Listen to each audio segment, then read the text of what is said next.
Shalom, I'm Yehoshua Yaakov. I'm making this video from Jerusalem. Let me put on this wonderful headset. Okay. The subject is Hitchens, and I've been pretty tough on Hitchens. I'm back, and I want to say that the fact that the video on my video blog, the video that has the most views, is very soon, within a few days, to be the video I made on Chris Hitchens. If I'd known that, I would have been I would have approached the paradox. What's a paradox? Sounds right, but it's wrong. Sounds wrong, but it's right. Christopher Hitchens is a paradox, okay. And he's selling basically a fundamental dilemma with not quite as much expertise as he professes. I'll be specific. In the matter of Hitchens' challenge, you have to name for me, etc., etc., etc., I did. And the answer of what a person of faith would utter that a person of no faith could not utter was, quote, "Truth is the information that never changes," parenthetically, in finality, close parens, changing, parenthetically, in intentionality, close parens, end quote.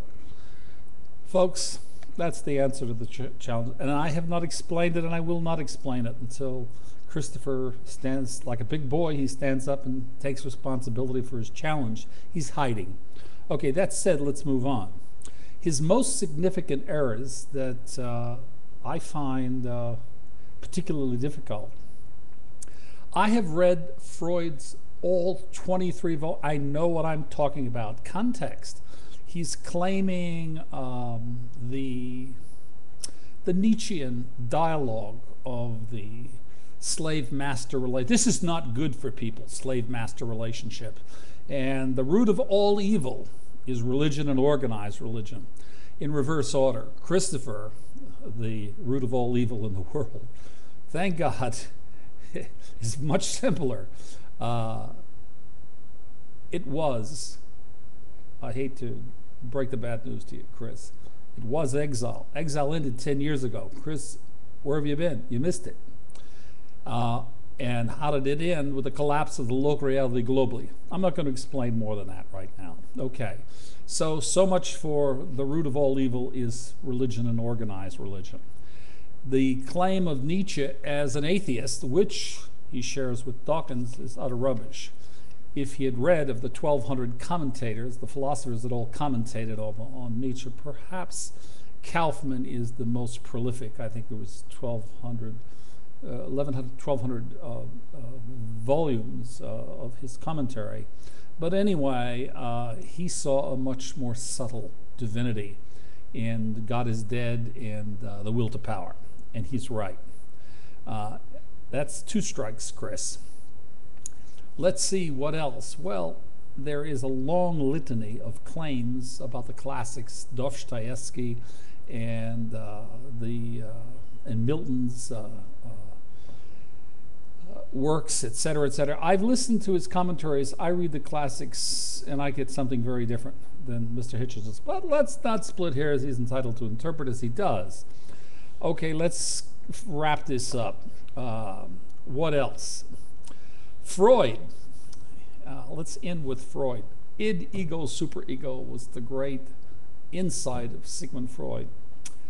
Bad luck, Chris. Strike three, you're out. Okay. I don't mean to be arrogant, Chris. It's kind of funny. I'm a high school dropout. I went to the 9th grade. I didn't go to Oxford. I'm not a Rhodes Scholar. I'm not a big guy. But Baruch Hashem, thank God, I read a lot and I listen well. And so, what am I saying about id, ego, superego? Psychology. Okay, yoga is integral applied psychology. Let's put a context. The id, ego, superego was 23 volumes of Freud's best attempt. Let's give credit where credit's due. He produced much of the vocabulary of modern psychology. Not to very great effect. What replaces ego, superego is paradox.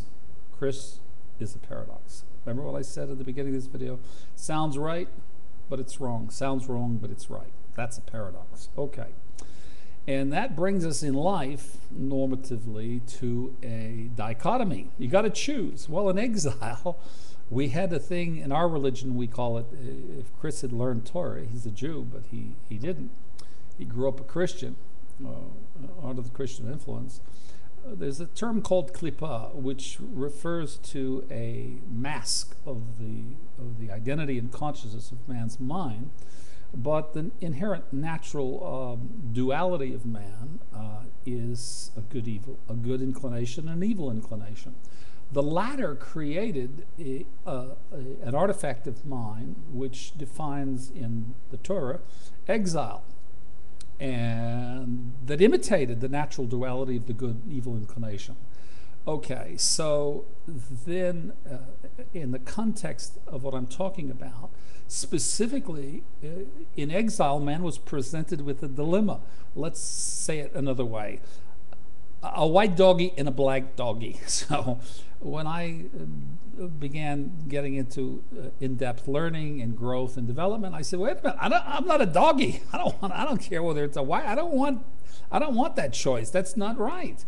It's wrong intuitively, and it's counterintuitive to say I'll choose the white doggy. No, it's a doggy. Okay, man in exile indeed was a doggy. Christopher, get the mirror. Okay, listen, I'm included. I had to learn. Finished with the doggy. All right, having said that, all right, it is kind of humorous. After we wake up to the delusion, the man delusion of exile, which is this created duality of mind, which derives from a false dilemma, we move to a dichotomy. And a dichotomy means a separation, a wall, okay? And when exile ends, we got to be on the side of the wall where we are inhabiting the authentic good inclination, while the evil inclination is allowed on that side of the wall, but we have to deal with that created duality that collapsed. That's the local reality that collapsed globally 10 years ago that ended exile. In order to move forward in life and development in the cognitive ascent to inhabit the quantum reality of redemption. Okay, post-Freudian summarized, we have what? We have paradox to dilemma, to dichotomy, to proscriptions, cognitive ascent access, which defines authentic identity. Christopher, you missed all of this. Okay, so your challenge was answered, and I'm not explaining it because it isn't my purpose to belittle you or to show that I'm smarter than you are, or you're not as smart as you think you are. All of that takes its own natural course. Having said what I've said, I leave your viewing audience to make their own determination of the efficacy of your claims. And they're absolutely invalidated in basic science, in first principle science. We're in the redemption. Exile has ended.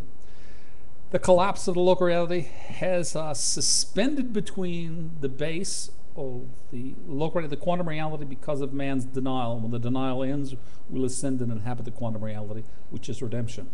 This will bring, and has already brought, a new world order. That new world order is redemption in general, and in particular terms, it's Humanomics, which is the new East-West convergence model. I'm its author. Its central organizing principle is Kabel B'Shvilitet, which means, in English, that's Hebrew, I just receiving to give, and I'll explain that in another video.